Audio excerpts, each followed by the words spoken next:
VanDOits can be built out on 3 different engines. The 3.7 gas engine, the 3.5 Ecoboost gas engine, and then the 3.2 diesel engine. The 3.7 is the engine that we typically build out on.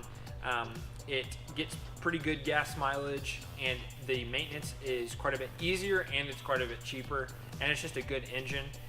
The 3.5 gas engine gets a little bit better gas mileage and has a little bit more horsepower. So if you want to tow things, or you just want more acceleration, or you're traveling through the mountains, it can oftentimes be a good option to go with.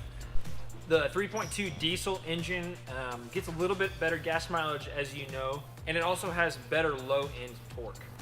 If you're more curious about the specifics on each of the engines and each of the chassis, you'll find a link down in the description that'll take you to a page that describes all the dirty deets of the van.